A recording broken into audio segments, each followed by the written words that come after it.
Hi Diane. This lesson we are going to continue with our acids and alkalis topic. Now last lesson you were sorting out lots of different substances in your homes into acids or alkalis, and it's important that we remember that acids and alkalis are chemical opposites. Now what we are going to talk about today are indicators. Now, indicators are substances, and there are lots of different ones that we can use to tell if a substance is acidic or alkaline. Now, the indicator that we are going to talk about this lesson is an indicator called litmus. Now, all indicators will change colour depending on whether the indicator is put into acid or put into alkali, and all indicators have their own colour change.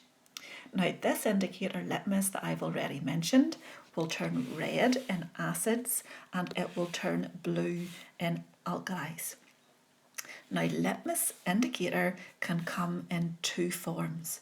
So litmus indicator can come as paper that we simply dip into the acid or alkali and watch for the colour change, or it can come as liquid that we would drop into the acid or alkali, but we're always looking for the colour change. Now you can pause the video year 8 as you need to. Now what I would like you to do is take a new page in your notes, and I'd like you to copy in the notes that you can see on the screen now all about this litmus indicator that I've just talked about. Now folks, if we were in school, we would use litmus, and we would use litmus to test different samples. Now the next best thing is that Mrs. Cummings does the experiment, she records it for us, and then we watch it. So what I would like you to do now is, using a ruler and a pencil, I'd like you to copy the results table just in below the notes that you have written today. Now remember, you can pause the video as you need to. You'll see that the results table has got a column for the sample. It's got a column for the colour that we see when litmus indicator is put into the sample, and then we have to decide, based on the colour change, whether the sample is acid or alkali. Now remember, the litmus paper will turn red if it's an acid and blue if it's an alkali. Now what I'm going to do now is ask you to watch Mrs. Cummings' video. You need to listen out for the sample, write it in, watch the colour change, write it in, and then at the end you can decide if the sample is acid or alkali. And remember to keep pausing the video as you need to.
Now yet again, if we look at the samples that Mrs. Cummings used, now her first two bottles were just to remind you of the colour change, so you didn't need to write those in as samples, but if you have, it's okay.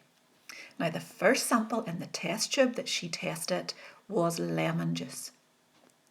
Now, when she added the litmus indicator and she was using the liquid form, you will have saw that the colour change was that it turned to red. Now, we know that if the substance is acidic, the litmus indicator will turn red, so this lemon juice is definitely an acid. Now, her second sample then, in the second test tube, was vinegar. When the litmus indicator was dripped into the vinegar, it turned red again, so we know that vinegar is acidic. Now, these are both weak acids and they're safe to eat.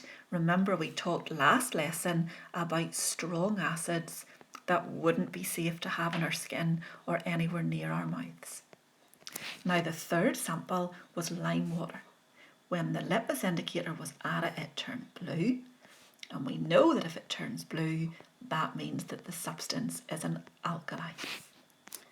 The fourth substance, then that Mrs. Cummings used was sodium hydroxide. Now again, the sodium hydroxide, when the litmus indicator was added, turned blue. So we know that sodium hydroxide is an alkali. And the last sample then was ammonia. And ammonia turned blue, so we know ammonia is an example of an alkali. Now folks, we probably haven't heard of these three examples of alkalis. They're not anything that you would find at home. These are all chemicals that we will use in different experiments in the lab. So just check if your results table is correct and make sure that you fix up anything that you got wrong. But the important thing to remember is that litmus is an example of an indicator, and litmus always turns red in acid and blue in alkali.